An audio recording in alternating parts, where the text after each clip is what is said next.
할렐루야.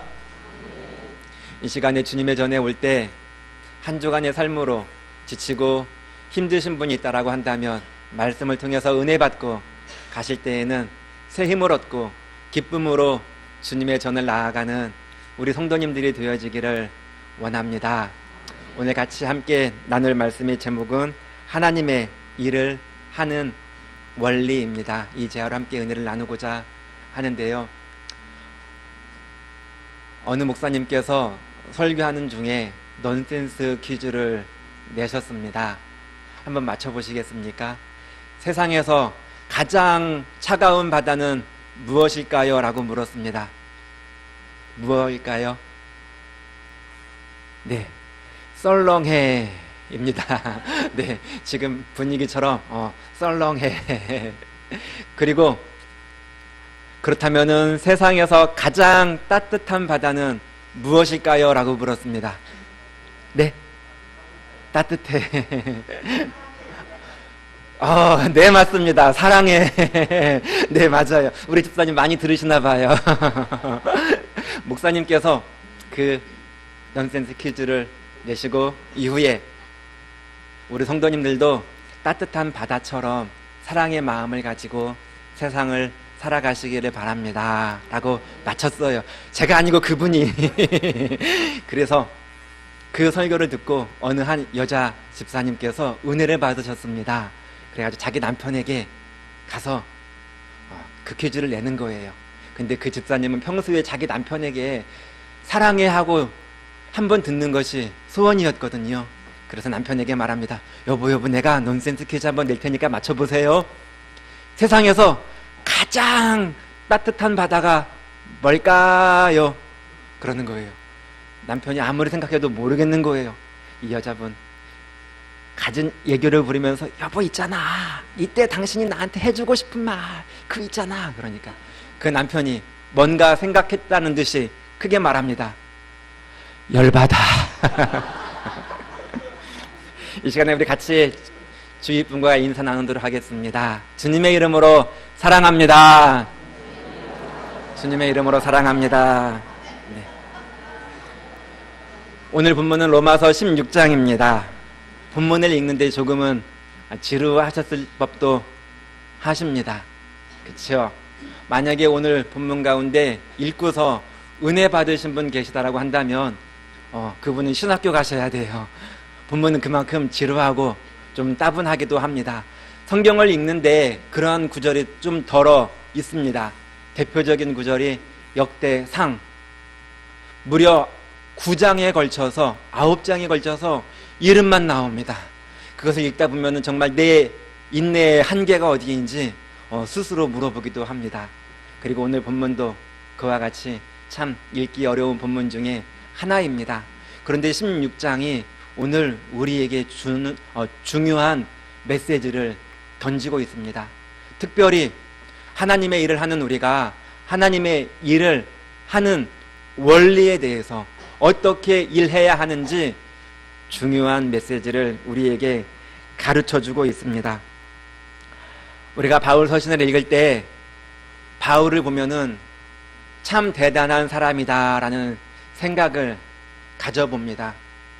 복음을 위하여 한 목숨 아끼지 않고 추우나 더우나 배고프나 돌에 맞아 죽을 그 상황에까지 이르러서도 독사에 맞아 죽을 그때에도 죽지 않고 도리어 죽은 사람을 살려내고 병든 자를 고치고 하는 모습을 볼 때 사도 바울은 마치 슈퍼맨과도 같은 생각이 듭니다.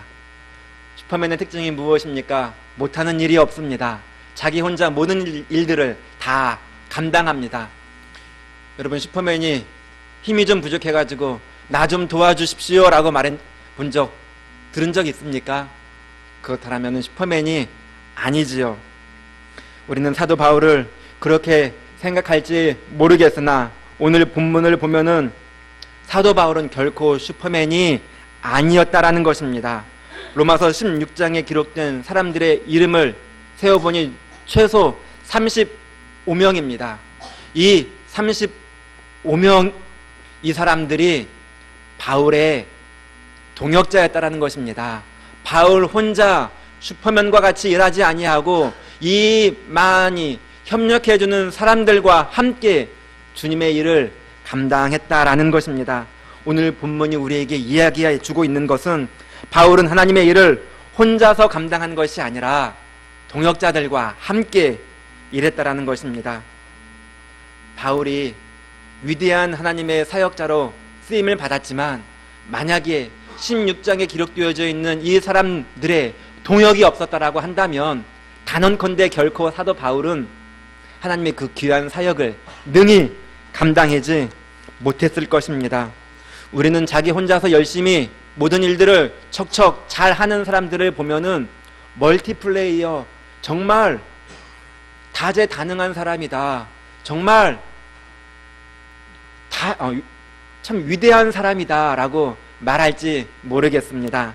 그러나 성경은 그렇게 일하는 것은 결코 옳지 않다라고 말합니다. 아담도 하나님께서 혼자 독처하는 것이 좋지 못해서 돕는 배필 아담을 만들어 주셨습니다. 우리가 다니엘을 잘 알지요. 느부갓네살 왕이 꿈을 꾸고서 그 꾼 꿈을 잊습니다. 그래서 그 나라의 술객과 박사들에게 내가 꾼 꿈을 보이고 그 꿈을 해석하라라고 말합니다. 박사와 술객들이 왕이시여 그 꿈을 말씀해 주시면 해석해 드리겠나이다. 아니다, 그 꿈을 먼저 보이고 해석하라 라고 할 때 아무도 꿈을 보이는 자가 없습니다. 느부갓네살 왕이 그 나라의 모든 술객과 박사들을 다 죽이라 합니다. 다니엘도 죽을 상황에 이르게 된 것입니다. 그러나 다니엘은 그의 세 친구들에게, 사드락과 메삭과 아벳느고에게 기도의 부탁을 합니다. 함께 기도해요. 기도하는 중에 하나님의 이상을 받고 그 꿈을 풀어 해석해 드립니다. 함께 기도했다라는 것입니다. 출애굽기 18장을 보면은 모세가 이스라엘 백성들을 재판하는 장면이 나옵니다. 장정만 60만 명, 노인, 어린이, 여자 포함하면 대략 200만 명이 좋게 넘는 이스라엘 백성들을 재판하다 보니 아침부터 저녁까지 열심히 재판을 하는 것입니다. 그러나 출애굽기 18장 17절에는 그 모습이 옳지 못하다라고 말하고 있습니다. 그래서 하나님은 그의 장인 이드로를 보내어서 조언을 합니다. 너 혼자서 이 일을 다 감당하기 벅차니 10부장, 100부장, 50부장, 1000부장을 세워서 그들로 하여금 너의 일을 동역하게 하라라고 말합니다. 여러분, 바로 이것이 하나님의 일을 하는 첫 번째 원리입니다. 같이 한번 따라해 볼까요? 하나님의 일은 협력해서 해야 합니다. 다시 말하면 혼자서 일을 할 수 없다라는 것입니다. 혼자서 한다 할지라도 하나님은 그것을 귀하게 받아주시지 않는다라는 것입니다. 하나님의 일은 혼자서 하는 것이 아니라 다른 사람들과 협력해서 하시는 것입니다. 우리 예수님 능력이 많으신 분 아니십니까? 그분이 모든 일들을 혼자서 다 감당할 수 없어서 12제자를 부르신 것입니까? 그 12제자가 오히려 예수님의 사역에 거추장스러웠을지 모릅니다. 말도 듣지 않고 때로는 주님께 속상함을 안겨드리고 주님께 불필요한 그들이었을지도 불필요한 존재였습니다. 그 능력 많으신 주님에게는, 그러나 우리 주님은 혼자서 일하지 아니하시고 공생의 첫 사역을 12제자를 뽑으시고 그들과 함께 사역하셨습니다. 하늘에 승천하실 때에는 주님의 그 사역을 제자들에게 위임하시고 승천하셨습니다. 여러분, 바로 이것이 하나님의 일을 하는 원리다라는 것입니다. 우리 예수님도, 성경의 많은 인물도 하나님은 바로 합력하여서 일을 하는 그 모습을 귀하게 받으신다라는 것입니다.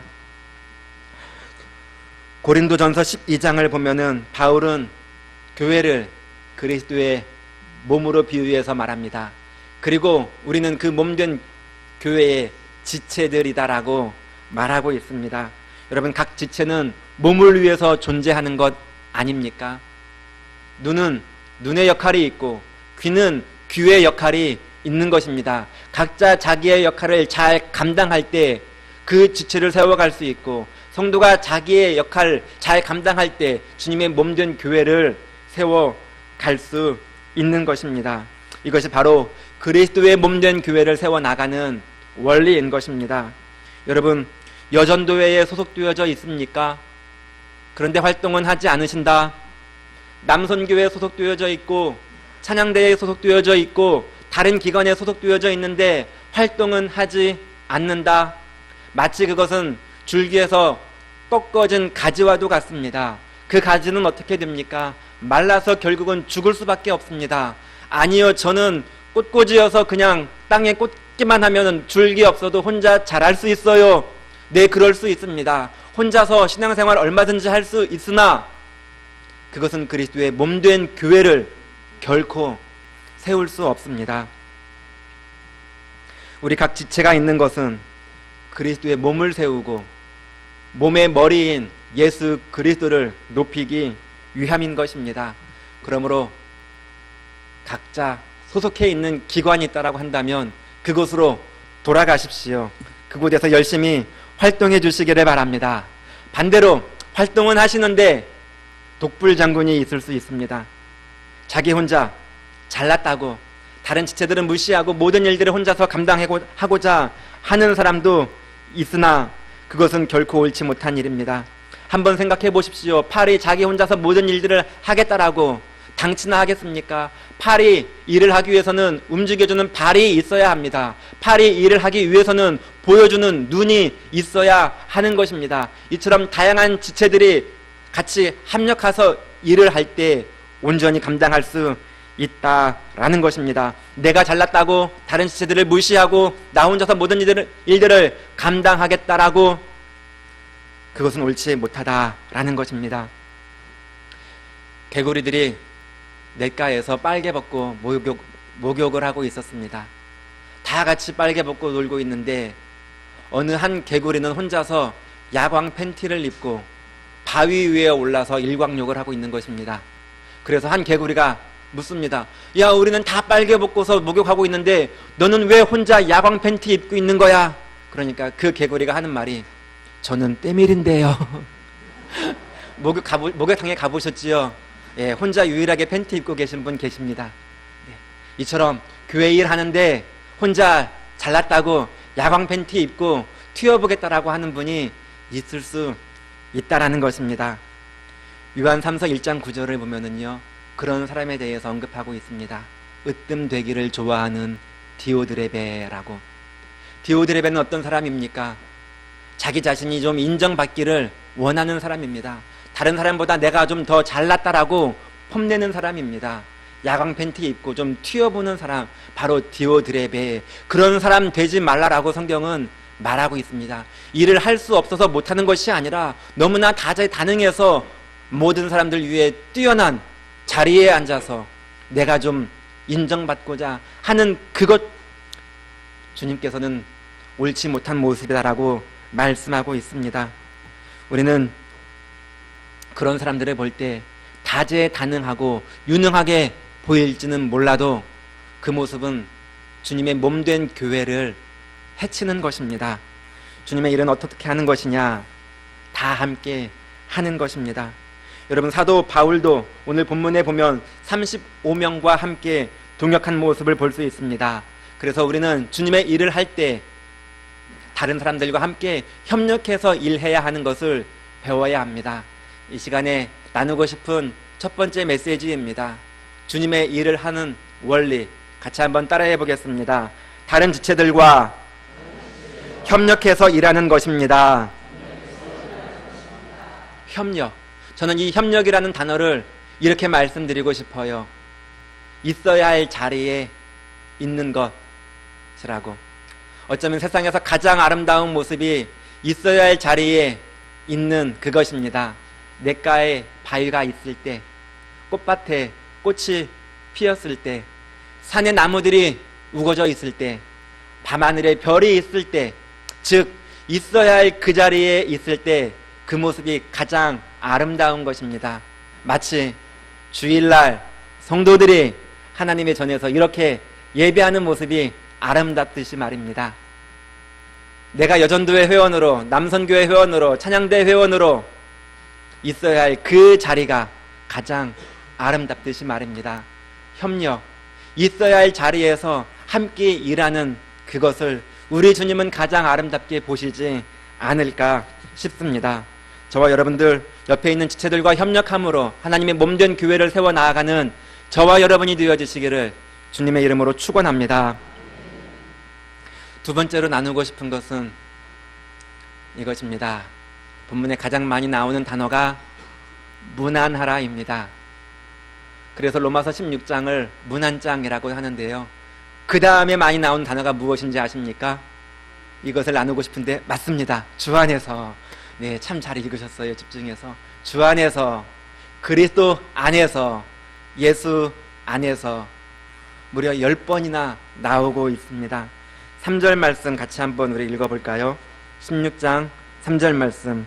너희는 그리스도 예수 안에서 나의 동역자인 브리스가와 아굴라에게 문안하라. 9절 말씀. 그리스도 안에서 우리의 동역자인 우르바노와 나의 사랑하는 스타구에게 문안하라. 10절 시작. 그리스도 안에서 인정함을 받은 아벨레에게 문안하라. 아리스토블로의 권속에게 문안하라. 그리스도 예수 안에서라고 말하고 있습니다.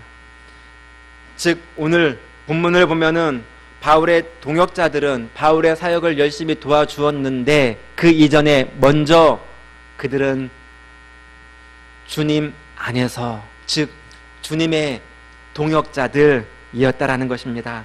주님의 일꾼이었다라는 것입니다. 바울의 동역자와 주님의 일꾼 같은 것 아닙니까? 라고도 말할 수 있겠지만 엄격히 따지면 다를 수도 있습니다. 보십시오. 만약에 바울의 동역자인데 그의 마음에 주님을 섬기는 마음이 없다라고 한다면 그는 바울을 섬김이 우선이었을 것입니다. 그런데 그 바울이 자기 자신을 알아주지 않는다라고 한다면, 내가 그를 위해서 얼마나 많은 시간과 수고와 헌신을 아끼지 아니했는데 나를 몰라줘? 로마서 16장에 자식이 자신을 도와준 많은 사람들의 이름을 기록하고 있는데 내 이름은 기록하지도 않고, 아마 그는 실망했을지 모르겠습니다. 그리고 그 바울을 떠났을 것입니다. 더 이상 동역하지 아니했겠지요. 바울을 바라보는 사역자라고 했다고 한다면 실망하고 떠날지 모릅니다. 또한 사도 바울이 감옥에 갇힌 그의 연약한 모습을 보고서 저렇게 나약한 사람이었어, 부족한 힘없는 사람이었어, 실망하고 또한 그의 사역을 돕는 사역을 접고 떠나갈지 모릅니다.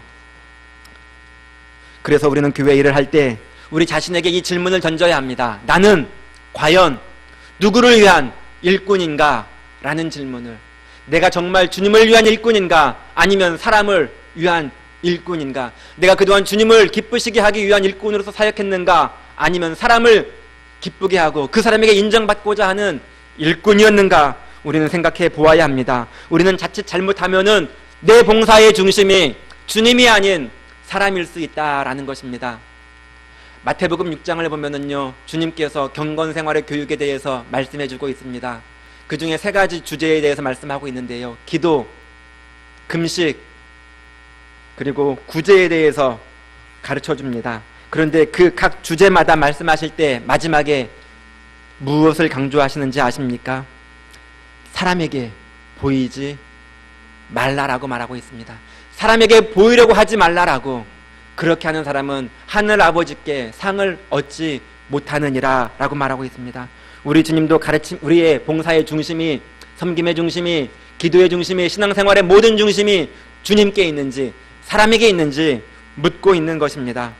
여러분, 교회 일 하다가 시험 당해 보신 적 있으십니까? 아마 많은 분들 계실지 모르겠습니다. 그런데 한번 생각해 보셨으면 좋겠습니다. 내가 왜 하나님께서 맡겨주신 일을, 그 사명을 그만두고 내려놓고자 했는지, 내 내면의 깊은 곳에서는 주님을 위한다라고 일했지만 때로는 사람에게 보이기 위해서 했던 것은 아닌지, 그래서 그 사람에게 상처받고 시험 들어서 이 귀한 사명 내려놓고자 하는 마음은 들지 않았는지 생각해 보셨으면 좋겠습니다. 은근히 내가 좀 드러났으면, 다른 사람들이 나를 좀 알아주었으면, 그 소속에서 내 말과 내 뜻이 받아들여지지 않아서 나 몰라라 하고 뒤돌아서서 내려놓고자 하는 적은 없었느냐라는 것입니다. 왜 그렇습니까? 정말 스스로에게 반문한다라고 한다면 내가 주님을 위한 사역이라기보다는 나 자신을 위한, 다른 사람들에게 드러내기 위한, 다른 사람에게 기쁨을 주기 위한 사역이 아니었는지 한번 생각해 보아야 할 것입니다. 여러분, 우리는 토끼와 거북이의 경주를 잘 알고 있습니다. 누가 이겼어요?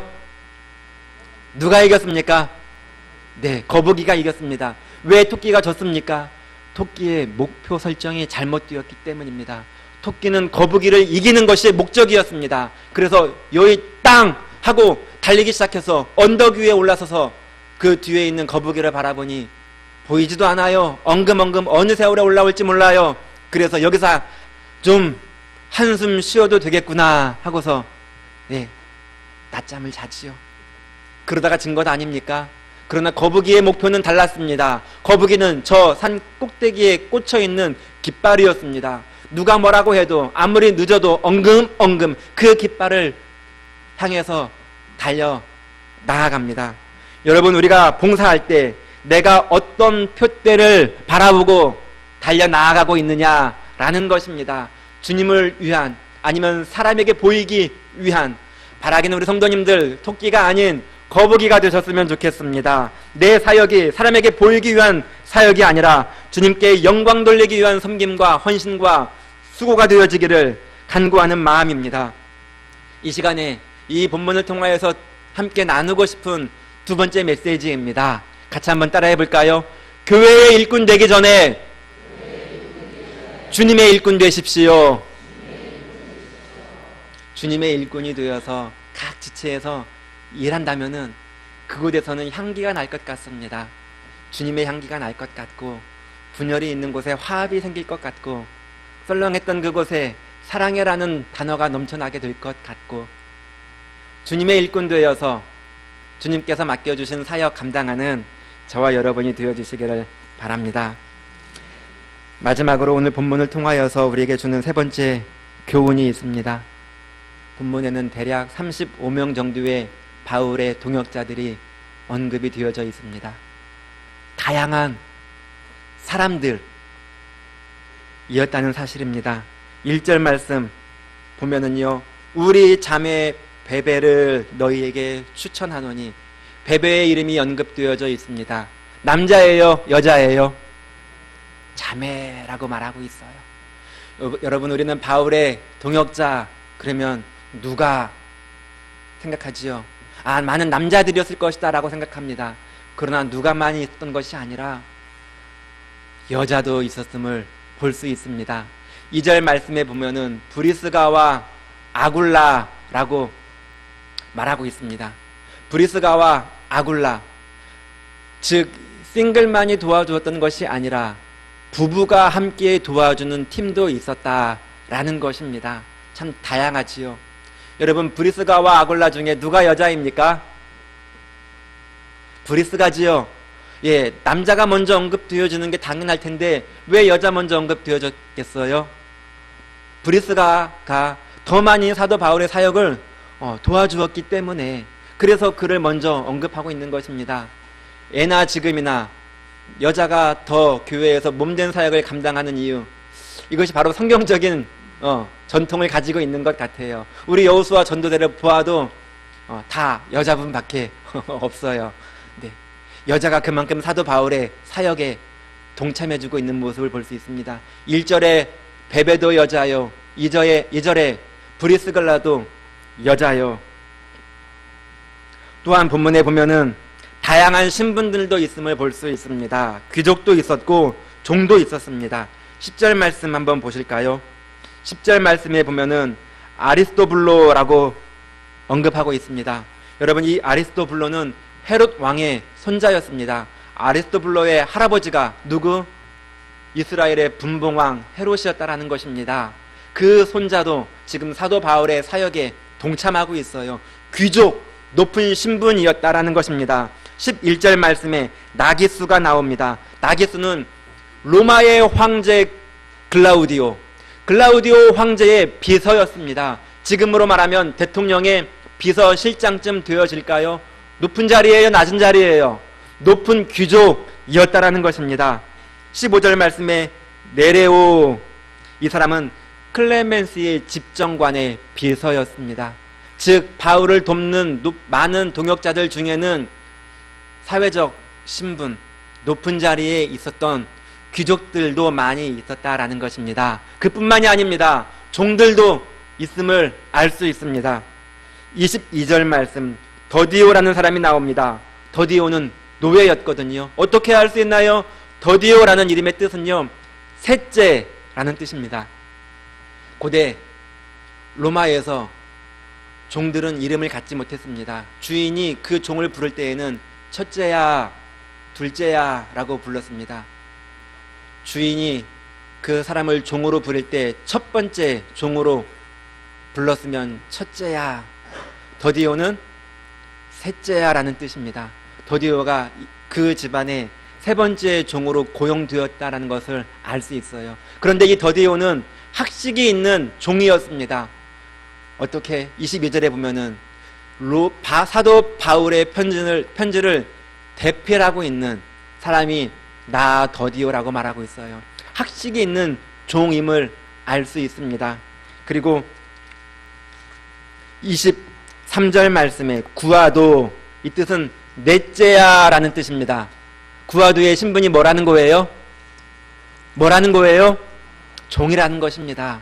이처럼 사도 바울의 사역을 돕는 많은 사역자들을 보면은 다양한 인물들이 있음을, 남자도 있었고 여자도 있었고 혼자서 돕는 사람도 있었고 부부가 함께 돕는 사람이 있었고 높은 귀족에 있는 사람도 있었고 노예 신분도 있었고 학력이 높은 사람도 있었고 배우지 못한 사람도 있음을 알 수 있습니다. 여러분, 하나님의 일을 하는 데에는 이처럼 다양한 사람들이 다 필요하다라는 것입니다. 그래서 세 번째로 나누고 싶은 메시지를 이렇게 정해보았습니다. 같이 한번 따라해 볼까요? 하나님의 일을 하는 데에는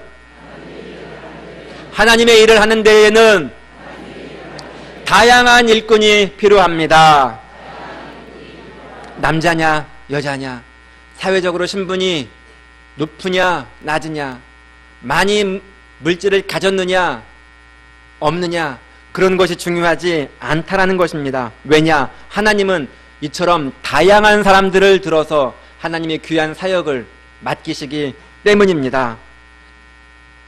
본문에 보면은 성별도, 신분도, 학력도, 피부 색깔도, 사역도 각각 달랐지만 그들은 사도 바울의 사역을 도와줌으로써 하나님께 쓰임받는 일꾼들이었습니다. 그러므로 중요한 것은 내가 누구냐가 아니라, 내가 무엇을 가지고 있느냐가 아니라 내가 하나님께 쓰임받고 있느냐, 이것이 중요한 것입니다.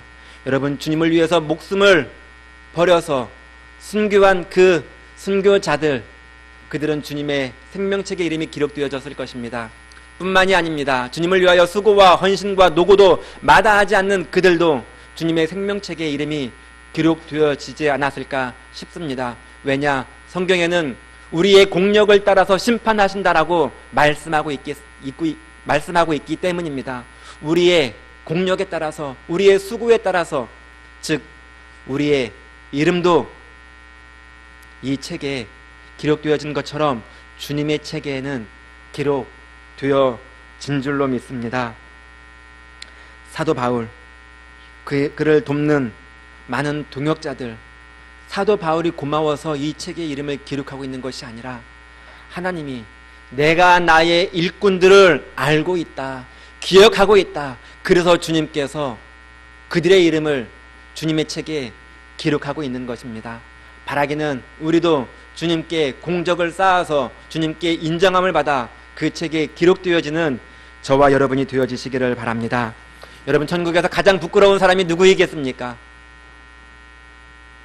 주님 위에서 일한 것이 아무것도 없는 사람, 내 너 위에 피 흘려 죽었건만 너 나 위에서 무엇을 했느냐라고 말할 때 아무것도 말할 수 없는 그 사람이 부끄러운 사람이 아닐까 싶습니다.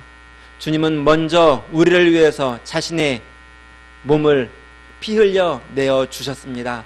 우리가 그 사실을 알고 믿는다라고 한다면 우리도 주님을 위하여 그 헌신과 수고를 마다하지 아니해야 할 것입니다. 어느 선교사가 여러 해 동안 아프리카에서 선교 사역을 감당했습니다. 그러나 오랜 시간에도 이렇다 할 열매를 맺지 못했었습니다. 그러던 중에 큰아들이 병에 걸리고 작은아들도 병에 걸려 함께 죽게 되었습니다. 그리고 그 일로 인해서 그의 아내도 그 고통 때문에 아파해서 결국은 죽게 되었습니다. 두 아들을 잃고 아내를 잃은 선교사, 하나님, 주님의 일을 감당한다라고 하는 내게 왜 이 큰 시련을 주십니까? 하나님, 왜 내게 이 아픔을 주십니까? 그러면서 이 선교사에게 내게 무엇이 유익하단 말인가? 사역을 포기하고 선교를 포기하고 미국으로 떠나는 배에 몸을 실었습니다. 그런데 그 배에는 아프리카에서 휴가를 마치고 미국으로 돌아가는 대통령이 타고 있었습니다. 그 배가 미국 샌프란시스코에 도착하자 그 항구에는 대통령을 환호하는 많은 인파들과 군악대의 예포소리와 붉게 깔린 주단이 놓여 있었습니다. 대통령이 내리자 국기를 흔들면서 대통령을 환호하는 많은 인파들, 군대의 예포소리, 군악대 나팔소리, 그리고 그 붉은 주단을 따라서 걷는 대통령, 그리고 대통령은 이내 자기 길을 가고 군중들도 사라지고 군악대의 예포소리도 잠잠해지고, 그때서야 그 선교사는 조용히 쓸쓸하게 고독감을 가지고 그 배에서 내려옵니다. 그리고 혼자 생각합니다.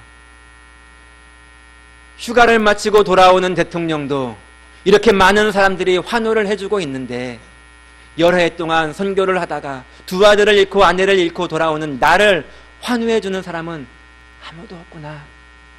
그래서 그 선교사는 고독감에 밤거리를 헤매고 있을 때 어디선가 음성이 들려옵니다.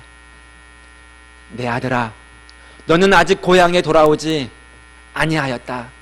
너가 고향에 돌아올 때에는 군악대의 나팔소리가 아니라 천군 천사의 나팔소리로, 붉은 주단이 아니라 황금 유리길로 내가 친히 너를 예비하러 나아가마.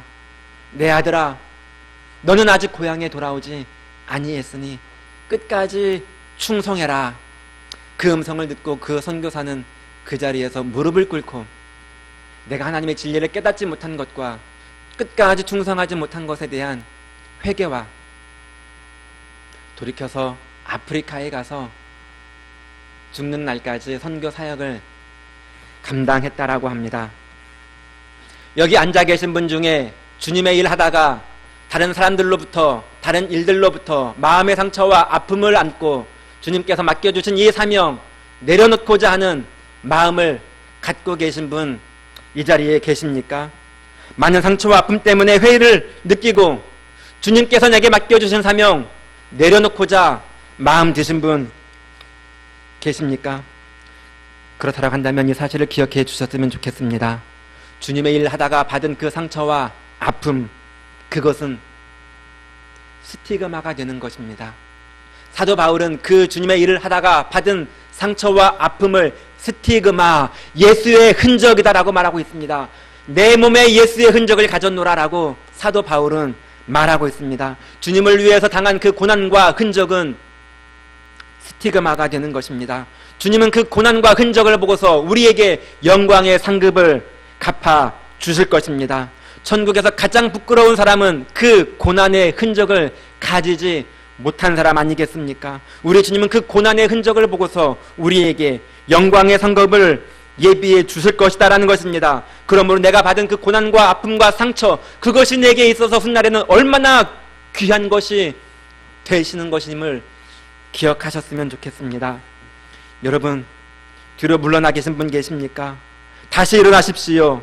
우리를 위해서 상급을 예비해 주시고 주님 다시 오실 그때 주님을 배울 그날을 바라보며 좁은 길 간다 할지라도, 십자가의 고난의 길을 할지라도 주님께서 내게 맡겨주신 사명을 감당하는 저와 여러분이 되어주시기를 주님의 이름으로 축원합니다. 오늘 하나님의 일을 하는 원래 세 가지를 말씀드렸습니다. 협력해서 하는 것이다 라고, 그리고 먼저 주님의 일꾼이 되어야 한다라고, 그리고 다양한 사람들을 하나님은 사용하십니다. 우리 성도님들, 여러 지체들과 함께 하나님의 군대가 되어서 귀한 사명 감당하는 저와 여러분 되어지시기를 주님의 이름으로 축원합니다.